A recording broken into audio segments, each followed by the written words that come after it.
네, 장수원입니다. 오늘은 아파트 직거래 시장이 활성화되면서 아파트 가격이 폭락하게 되는 이유에 대해서 한번 풀어볼게요.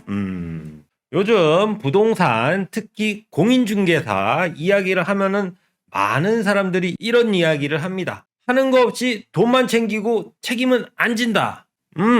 그게 요즘 공인중개사를 평가하는 대중의 인식이죠. 근데 그럴 수밖에 없죠. 과거에 그 빌라왕 사건 그런 것 때문에 우리가 이미 공인중개사가 사기에 가담해서 그 빌라왕 사건이 발생할 수 있을 그 토대가 됐다. 공인중개사도 한패였다.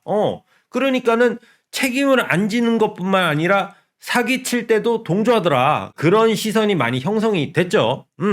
근데 문제는 이제 세월이 지나서 시대가 바뀌어서 아파트를 투자하는 사람들이 이제는 옛날처럼 까막눈이 아닙니다. 깜깜이가 아니야. 지금 실거래가 신고 10년치 쫙 봐갖고 지금 이 아파트가 실거래가가 얼마씩 해서 지금 우상향을 하는지 우하향을 하든지 올라갔다 내려갔는지 그것까지 다 체크해서 실거래와 입지 분석, 임장 활동까지 다 해갖고 아파트에 투자하는 이 젊은 매수자들, 반도체, 주식, 코인 이렇게 해서 돈 번 사람들이어서 머리가 너무 잘 돌아가. 완전 디지털 세대야. 근데 이런 사람들이 아파트를 사려고 갔더니 중개인이 나이가 많아. 그러니까 뭐 AI를 활용할 줄도 모르고 차트를 볼 줄도 모르고 실거래가 신고 내용도 평균을 내갖고 브리핑을 할 줄도 몰라. 엑셀도 아니고 그냥 막 공책에다 적어. 근데 여기다가 지금 내 전 재산을 태운다. 이러니까 지금 매수자 쪽, 젊은 매수자 쪽, 아파트에 투자하는 젊은 매수자 쪽에서 불만이 팽배합니다. 수수료는 비싼데 이거는 완전 뭐 옛날 스타일 그대로 하고 있으니까 주먹구구식이니까 자기는 이미 정보를 다 파악하고 왔는데 중개인은 그것도 모르면서 집 보여주고 계약서 한 장 써주고 수천만 원을 벌어간다. 서울 평균이 15억이니까 하나 쓰면 1,000만 원, 양쪽 다 잡으면은 2천만 원. 그러니까 소비자 입장에서도 하는 것 없이 돈을 너무 비싸게 받는다라는 시선이 생길 수밖에 없는 거죠. 전문성은 떨어지는데 옛날처럼 그냥 집 보여주고 계약서 한 장 써주고 수천만 원을 벌어가니까. 그러다 보니까 어떤 일이 생겼느냐. 다른 부동산 자산들, 토지나 빌딩이나 상가나 뭐 공장, 창고 이런 것들은 입지 분석뿐만이 아니라 권리 관계도 확인을 해야 되고 그리고 그 부동산 특성마다 리스크가 막 이런 것도 있고 이런 것도 있고 천차만별이기 때문에 이거는 전문가의 영역인데 이 아파트는 뭐다? 권리 관계가 너무 투명해. 그 아파트 한 호당으로 구분 등기돼 있으니까 등기부 하나만 보면은 권리 관계는 해석이 끝났고 그리고 아파트 구조는 다 붕어빵으로 똑같이 찍어놨으니까는 구조상에도 차이가 없고 그리고 그 동일한 모든 수백 수천 개의 아파트가 과거 수십 년간의 실거래가 데이터가 있으니까 이게 싸다 비싸다 짜다 싱겁다를 우리가 객관적으로 판단할 수 있는 데이터가 다 확보가 돼 있죠. 그러니까 이 부동산에서 아파트 투자는 사실 주식 투자하고 똑같이 우리가 딱 데이터로 싸다 비싸다를 보고 들어갈 수 있는 아주 투명한 구조의 부동산이다 보니까 주식이나 코인 이런 걸로 돈을 버신 젊은 투자자들, 젊은 사람들이 아파트를 살 때는 요즘에 뭐를 한다? 직거래를 합니다. 직거래. 아파트도 당근으로 다 버려, 당근으로. 별로 어려운 게 아니거든. 등기부는 AI로 권리 분석해버리면 그냥 바로 나오는 내용이고 계약서는 전자계약으로 해버리면 제가 집주인인지 아닌지 본인 인증 확인해갖고 다 할 수 있고 계약서도 AI로 그냥 뽑아버리면 되니까 중개인 없이도 얼마든지 계약을 할 수 있는 세상이 돼버렸죠. 그러니까 시대를 못 따라가는 나이가 든 중개인들이 지금 또 조금씩 폐업을 하고 있죠. 부동산 사무실들이 요즘 폐업이 많아. 그 특징이 그 자리에서 20년, 30년 그 아파트하고 같이 동거동락했던 나이 든 공인중개사들이 폐업을 많이 합니다. 왜? 이제는 내가 못 따라가는 거야. 손님들이 막 날라다녀. 손님들이 막 날라다니는데 나는 옛날 아직 공책에다가 몇 동 몇 호 매매 임대 이렇게 적고 있는 거야. 엑셀도 못해. 향후 5년치 실거래가 가지고 앞으로의 수지 분석을 해달라. 그러면은 나 못하겠는데 이렇게 돼버리는 거야. 양포세무사처럼 나는 양도세 안 합니다. 뭐 이런 게 안 되는 거야. 그러니까 요즘에 나이 든 공인중개사들이 폐업을 많이 합니다. 젊은 소비자를 자기가 핸들링을 못해. 그 정도로 세상이 빨리 변하고 있으니까. 그러니까 아예 젊은 사람들은 직거래를 해버리는 거죠. 부동산에서 이 아파트라는 자산은 정보가 가장 투명한 자산입니다. 얼마에 나왔는지, 얼마에 팔리는지, 그리고 얼마에 샀는지까지도 다 공개가 돼 있어. 아파트에 투자하면서 불투명하다, 리스크가 있다. 이거는 성립이 안 됩니다. 아파트는 리스크가 없는 자산이에요. 그러니까 이 정보가 투명해지면은 시장에서 어떤 변화가 생기냐면은 미들맨을 제거합니다. 우리가 옛날에는 주식을 살라 그러면 주식 트레이더를 통해서 샀어야 했는데 언제부턴가 우리는 그냥 다이렉트로 온라인과 앱을 통해서 그냥 다이렉트로 주식 투자를 하고 있죠. 그리고 요즘에는 과거에는 중고차를 팔 때도 중고차 딜러를 통해서 팔았지만은 요즘에는 뭐 헤이딜러나 이런 앱을 통해서 내놓으면 자동으로 거래가 되는 구조. 항공, 숙박, 뭐 대출까지도 말할 것도 없고 전에는 중간에서 영업을 해서 수수료를 받아가는 그런 구조가 있었는데 이것이 양쪽의 정보가 투명해져서 정보의 비대칭이 없는 그런 상황에 도달하면은 항상 시장에서는 미들맨을 제거하더라. 그러니까 이 부동산 시장에서는 정보의 비대칭도 있고 리스크도 있고 불확실성도 있는 게 대부분인데 이 아파트라는 자산은 거의 주식하고 똑같이 완벽하게 투명하게 데이터가 공개되어 있는 자산이기 때문에 아파트는 직거래가 가능하다는 거죠. 직거래를 해도 전혀 이상할 게 없는 자산이다. 그러니까 앞으로 아파트는 직거래로 거래하는 게 일반화되는 확률이 굉장히 높다. 너무나 투명해서 중개인이 필요가 없는 시장이죠. 그러니까 여러분이 아파트를 사면서 수수료를 낼 때 이거는 불합리하다. 이거는 너무 비싸다. 이런 체감을 하는 겁니다. 여기에는 어떠한 리스크도 없고 어떠한 책임지는 구조가 발생할 확률이 거의 없어. 안전 빵이야. 근데 왜 1,000만 원, 2,000만 원씩 받아가냐 이거지. 자, 그러면 여기까지 이야기하면 너 지금 뭐 공인중개사하고 원수졌냐? 왜 그런 소리 하냐? 라고 하는데 요거는 부동산을 이용하는 사람의 입장인 거고 이제는 중개인의 입장에 대해서 한번 또 이야기를 한번 풀어볼게요. 아파트 시장이 직거래 시장으로 변하는 순간 대폭락이 올지도 모릅니다. 왜 그러냐? 이 중개인이라는 중간에서 쿠셔닝 역할을 해주는 존재가 사라지는 순간 이 아파트 시장은 서부 개척 시대가 되는 거죠. 빵빵. 무슨 말이냐면 우리가 그 중개인, 뭐 나이가 들었던 젊은 중개인이나 그런 거 상관하는 게 아니라 우리 아파트 앞에 있는 정문 앞에 있는 그 중개인이 사실은 이런 역할을 합니다. 뭐냐면은 자, 어느 아파트가 15억인데 어떤 사람이 와갖고는 시세를 잘 몰라. 그러니까는 난 내 아파트 내놓는데 나는 그냥 10억만 받아주시면 좋겠습니다. 나는 팔고 이사 갈랍니다. 딱 해. 그럼 어떻게? 시세가 15억이니까 15억으로 팔아드리겠습니다. 라고 시세를 끌어올려서 맞춰줘. 근데 반대로 어떤 할머니가 갖고는 내 아파트는 너무 좋고 남향에 채광이 좋고 문을 열면은 새들이 지저귀고 뭐 앞에는 나무가 있고 어쩌고 저쩌고 하더니 나는 20억 받겠다 이러면은 중개인이 지금 이 아파트는 대부분 15억 선에서 거래되니까는 한 16억 정도는 내놓으셔야지 거래가 될 수 있을 것 같아요 해서 가격을 끌어맞춰. 그러니까 중개인이 말도 안 되는 가격, 터무니없는 가격 이거를 끌어맞춰서 시장의 시세로 조정을 해준다는 거지. 왜냐? 안 그러면은 큰일 나니까. 무슨 큰일? 너무 높게 거래되는가 너무 낮게 거래되는 순간 이 아파트 전체 시세에 영향을 끼치니까 아파트의 가격은 시장이 정하는 거고 그 시장 가격에 따라서 아파트는 어떻게 된다? 붕어빵이니까 운명 공동체다. 너가 죽으면 나도 죽는다. 내가 죽으면 너도 죽고. 그러니까 누군가가 실거래가를 폭락시켜놓고 도망가는 순간 그 아파트는 다 같이 무너지는 거죠.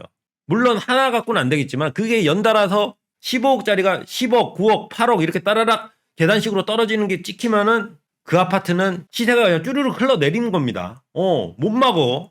근데 중개인이 그거를 중간에서 막아준다. 여러분은 아파트 단지에 공실이 있는지 없는지 모르죠. 근데 그 아파트 앞에 있는 정문 앞에 있는 중개인은 지금 이 아파트 단지에 공실이 몇 개 있는지는 알고 있습니다. 근데 광고를 안 해. 왜 안 하냐? 매물이 100개면 100개를 다 광고하고 그중에서 10개가 공실이면 10개가 공실이라고 광고하는 순간 이 소비자, 매수하려는 사람한테는 이게 상품성이 떨어지는 자산, 비어있고 매물이 많고 거래가 안 되고 있다. 그러면은 안 사겠죠. 상품성이 떨어지잖아. 메리트가 없잖아. 그러니까 어떻게? 광고량을 제한하고 공실은 최대한 배제해서 이 아파트가 상품성 있게 만들어주는 게 그 중개인의 역할이라는 거죠. 시세도 방어를 해주고. 근데 직거래가 대중화되면 어떻게 되냐? 시세를 방어해주고 상품성을 유지해주는 중간 쿠셔닝하는 그 중개인이 빠지는 순간 어떻게 되겠어? 말 그대로 통제가 안 되는 상황. 너도 나도 다 팔겠다고 뛰어나오는 상황이니까 직거래 앱에 매물이 막 100개, 200개씩 광고가 되고 있고 누구는 시세가 15억인데 누구는 20억, 30억 어떤 사람은 내 아파트는 너무 좋아서 100억 받아야겠대. 그리고 정말 급한 사람, 뭐 요양원 가든가 아프던가 상속 임박한 사람은 막 10억에 던져. 근데 10억의 실거래가 정말로 찍혀. 그러면 이제 그 아파트 단지는 전체가 10억짜리로 쭈르륵 내려오는 거죠. 근데 9억, 8억짜리 연달아 찍혀버려봐. 쭈르륵 내려가면 그때부터는 거래 정지지, 상장 폐지 같은 느낌이지. 아무도 안 달겨들지. 아파트 가격이 쭈르륵 내려가는데 누가 달려들어. 근데 그거를 아무도 모르면 상관이 없는데 이 아파트라는 자산은 시장의 매물량, 실제 거래량, 그리고 가격이 내려가는지 올라가는지를 다 눈으로 확인할 수 있는 데이터가 공개되어 있는 시장이니까 주식이 떨어지면 우리가 이거 바닥이다 하면 올라간다 이런 개념으로 하죠. 근데 아파트가 내리 꽂아버리면은 무서워서 못 들어갑니다. 거래 안 합니다. 그러니까 거의 아파트에도 상장 폐지 같은 효과가 나오는 거야. 아파트가 있지만은 거래가 안 된다. 그러니까 옛날에 왜 그 아파트 부녀의 아줌마들이 모여갖고 우리 아파트 15억이면은 15억 밑으로는 절대 광고하면 안 된다라고 부동산에 다니면서 눈도장을 찍어서 우리 아파트 시세 떨어뜨리면 뭐 누가 금매로 10억에 던졌다고 10억에 광고하면은 그 부동산은 거래 금지 부녀회에서 타겟팅해갖고 그냥 막 지지고 볶잖아. 그래서 공인중개사법에 한 줄 추가된 거 아니야. 이 시세 교란 행위를 막는 거. 공인중개사의 업무를 방해하면은 처벌한다는 규정이 생겼잖아. 그래서 그 이유가 바로 부녀회에서 아파트 가격이 무너지는 걸 막기 위해서 시세를 단합하는 그런 구조가 있었던 건데 그거는 좋은 건 아니지만 그러니까 이 아파트라는 거는 운명 공동체이기 때문에 시세가 쭈르륵 무너져 내리면은 다 같이 평가절하돼 버린다. 그게 직거래 시장에서 벌어질 폭락의 메커니즘이죠. 상방하고 하방이 완전 그냥 열려버리는데 상방으로는 올라갈 확률이 없겠지. 왜? 앞으로는 매물이 쏟아지고 거래량은 줄어들 거니까. 그러니까 자꾸 하방으로 흘러내리는 거죠. 그래서 직거래 시장에서는 시세를 방어할 수가 없습니다. 직거래 시장이 열렸는데 막 가격이 막 이렇게 올라간다? 그거는 불가능합니다. 그 불가능한 이유를 이따가 설명드릴 건데 일단은 지금 제가 설명드린 내용만 들어도 그 그냥 집 보여주고 계약서 써주는 그 아줌마, 아저씨, 할머니, 할아버지 이런 중개인이 그거 외에도 실질적으로는 중간에서 쿠셔닝 역할을 해서 시세를 방어해주고 그리고 그 아파트의 민낯 어떤 여자가 화장하면 이뻐. 근데 화장을 지으면 누구야 이거는 누구세요? 이게 되잖아. 그러니까 어떤 아파트에 매물이 200개가 있고 20개의 공실이 있다고 치는데 그거를 누가 다 광고를 해서 오픈을 해놓으면 뭐야? 그게 쌩얼 아니야. 그 아파트 쌩얼을 보면은 상품성이 떨어지고 아무도 안 살려고 들겠죠. 그러니까 어떻게 이쁘게 보이게 화장을 해줘야 할 거 아니야. 매물이 200개여도 50개만 광고하고 공실이 20개여도 공실은 하나만 샘플로 보여주고 이런 역할을 해주는 게 중개인이라는 거지. 그 아파트의 가치를 살려주기 위해서 그 아파트 정문 앞에 있는 중개인은 애쓰고 있다는 거죠. 그냥 나이롱뽕으로 그냥 몇 천만 원씩 챙겨가는 구조가 아니라 사실상 그 아파트 시세 지킴이다. 근데 이게 직거래 시장이 활성화돼서 그 시세 지킴이 그 아파트의 수호자 같은 그 아줌마, 할머니, 할아버지들이 폐업하고 사라지면 어떻게 되겠어? 직거래를 하면 그때부터 가격이 쭈르륵 흘러내리겠지. 매물은 막 200개, 300개 계속 나오는 거고. 그때는 이제 막을 수가 없습니다. 흘러내려도 막을 수가 없어. 중간에서 누가 이렇게 끌어올려줄 수 있는 사람이 없다는 거지. 그리고 아파트 직거래 시장이 열리면은 왜 가격이 쭈르륵 내릴 수밖에 없냐면은 자, 아파트를 매도하는 사람들은 대부분 나이가 드신 분들, 중장년층이 많고 그리고 직접 거래를 해본 경험이 많이 없습니다. 한마디로 한 분들, 순수한 분들, 백치 같은 사람들이야. 근데 하나 비교를 해볼게요. 자, 이제 상가나 빌딩 시장이야. 건물이 안 팔리거나 상가 임대가 안 되면은 어떻게 하죠? 부동산에 많이 내놨는데 그래도 손님이 없어. 그러면 어떻게 돼? 건물주가 자기 전화번호를 건물에 이렇게 붙입니다. 건물주 직접 임대 문의 그걸 걸어놓으면 어떤 일이 생기냐. 정말로 장사를 열심히 해서 그 건물주한테 돈을 바칠 임차인이 거기다가 전화해갖고 사장님 제가 가서 열심히 해보겠습니다 라고 할까요? 아니면 인근에 있는 자영업자들 그리고 인근에 있는 부동산들 길 가다가 심심한 아저씨 얼마까지 깎이나 찔러보는 아줌마 이런 사람들이 그 번호로 다 전화한다고. 전화가 100통 200통 와. 근데 건물주가 받아보면은 건물주를 그냥 가지고 놀아. 5천에 250이다 5천에 250이면 5천에 200까지 하면은 제가 계약을 하겠습니다. 그러면 건물주가 5천에 200 해줄게 빨리 와 이러면은 마누라한테 물어보고 올게요 이러고 가고 안 와. 그건 뭐야? 이거 그때부터 5천에 200인 거야. 그런 식으로 건물주를 가지고 놀면서 가격을 그냥 꽂는다. 직거래 시장이 이래서 전문 선수들, 꾼들, 흥정의 달인들, 장사꾼들, 자영업자들한테 건물주가 아주 농락을 당하는 그런 구조. 그것 좀 겪고 나면 이제 전화번호 건물주가 스스로 떼버리죠. 야, 나는 이런 정말 세상에 이렇게 험악한 이거에는 내가 당해낼 수가 없구나. 그래서 포기를 해버립니다. 근데 아파트 시장에도 똑같이 된다는 거지. 이 흥정이라는 걸 해보지 않은 일반 사람이 자기가 직거래 시장에 직접 나왔을 때 그 흥정의 달인들이 자기를 가지고 논 때 과연 가격을 방어해낼 수 있느냐? 없죠. 15억 아파트 14억 5천만 원에 계약하고 싶습니다. 사장님. 이러면은 오케이. 그러면 한 달 뒤에 14억은 어떠실까요? 이런 식으로. 그리고 얼마 전에 옆집이 14억의 실거래가가 찍혔는데 13억은 어떠십니까? 그리고 집을 와서 봤더니 집에 뭐가 하자가 있고 뭐가 있으니까는 이거는 13억도 안 될 것 같고 12억은 또 어떠십니까?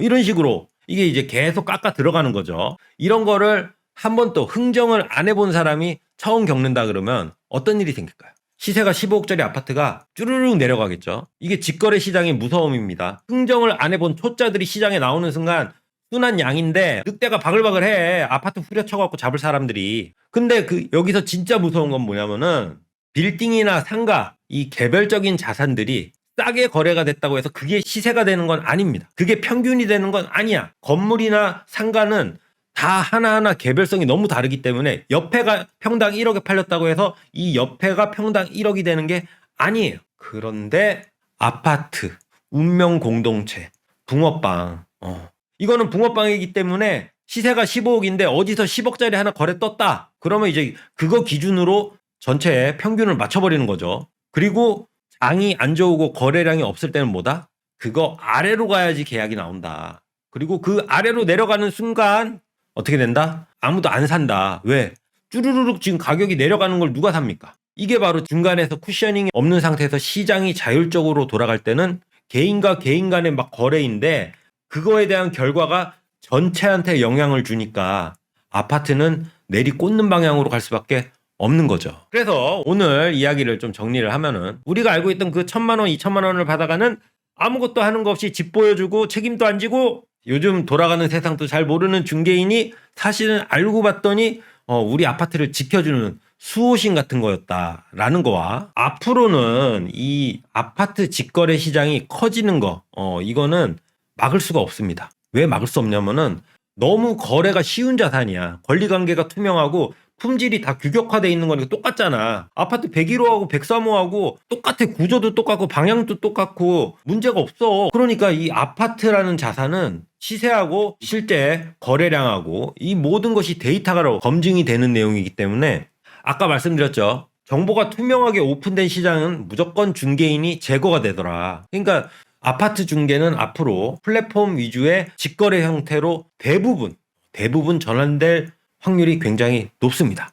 근데 그렇게 됐을 때 디스토피아 가격이 쭈르르륵 내려갈 수 있는 확률도 굉장히 높아질 거고 그리고 더 중요한 거는 이제는 내가 내 아파트를 직접 팔아야 하는 시대로 오고 있기 때문에 여러분이 이제 저것도 할 줄 알아야 돼요. 그 부동산 중개인처럼 이 아파트를 브리핑하는 능력 그리고 또 사진을 잘 찍어야 돼. 집안의 구조를 이쁘게 화려하게 사진 찍어갖고 편집해서 반짝반짝하게 보이게 하는 그런 것도 연습을 좀 하셔야 하고 그리고 아까 말했던 거 15억짜리를 14억 5천 어떨까요? 그리고 만원한테 물어보고 올게요. 그 다음에 옆에 집은 13억에 팔렸던데요. 이런 식으로 줄다리기 하는 이 흥정의 테크닉, 거래의 기술, 도널드 트럼프 그런 거 여러분이 조금 이제 연습해서 흥정에 끌려가지 않고 내가 컨트롤할 수 있는 그런 실력도 좀 기르셔야 합니다. 이제 아파트는 직거래 시장이 열릴지도 모릅니다.